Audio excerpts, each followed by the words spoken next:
आज माननीय supreme court ने मनीष सिसोदिया की बेल रिजेक्ट कर दी है और इस निर्णय के बाद यह स्पष्ट हो गया है कि ये मनीष सिसोदिया सहित आम आदमी पार्टी का शीर्ष गैंग ये पूरी तरह से भ्रष्टाचार में लिप्त है और इनका मनी ट्रेल इस्टेब्लिश हो चुका है।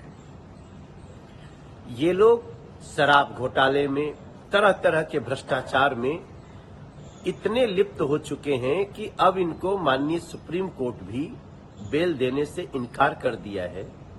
और मुझे पूरा विश्वास है कि जो पाप करता है वो एक न एक दिन उसके सामने आता है और आम आदमी पार्टी के शीर्ष नेताओं का अब गिरफ्तार होना बहुत करीब दिख रहा है।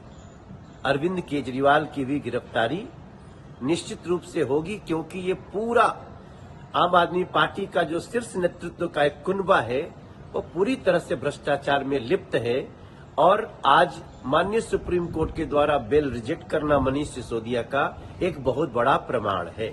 देखिए, सुप्रीम कोर्ट ने यह मान्य किया कि पैसे का लेन देन हुआ, एक मनी ट्रेल को उन्होंने मान्य किया और कहा कि मनी ट्रेल एस्टैब्लिश होती है। अब तो बड़ा स्पष्ट है कि शराब घोटाले के अंदर पैसे का लेन देन हुआ और उस पैसे के माध्यम से चुनाव लड़े गए।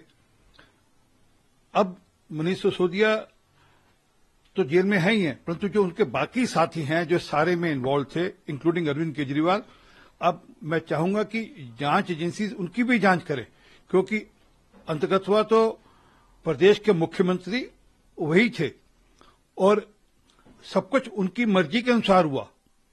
वह हर कैबिनेट मीटिंग को प्रेजाइड करते रहे और ऐसी गवाहियां हैं, ऐसी सरकारी गवाहियां हैं, ऐसे अफसरों की गवाहियां हैं जिन्होंने स्पष्टता से कहा था कि अरविंद केजरीवाल वहां पर हर मीटिंग में प्रेजेंट रहते थे और पॉलिसीज को डिक्टेट करते थे।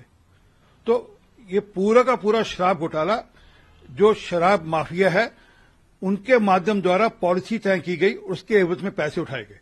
ट्रायल का एक प्रोसीजर है। एजेंसीज जो हैं, ईडी या सीबीआई, जो एविडेंसेस हैं उनको लगातार वह ट्रायल कोर्ट में पेश कर रही हैं। अब ये ट्रायल कोर्ट के ऊपर है कि वह कितनी जल्दी उनका कॉग्निजेंस लेकर, उनका संज्ञान लेकर उनके ऊपर फैसला सुनाती है। परंतु एजेंसीज ने यह साबित कर दिया कि इसमें पैसे का लेन देन हुआ। वह पैसे का लेन देन पार्टी के नाम पे भी हुआ, आम आदमी पार्टी के नाम पे भी हुआ, और वह पैसे का लेन देन उनके नेताओं के नाम पे भी हुआ और अंतर्गत वह पैसा चुनाव के लिए खर्चा गया। कितना बड़ा झटका मान रहे हैं? ये तो अगर केजरीवाल साहब को थोड़ी सी भी शर्म हो तो सिसोदिया जी की ये जो बेल रिजेक्ट और जिसमें सुप्रीम कोर्ट ने मान्य कर लिया कि पैसे का लेन देन हुआ है, तो उनको खुद इस्तीफा दे देना चाहिए। जहां वह तब इस्तीफा देंगे जब उनकी गिरफ्तारी होगी।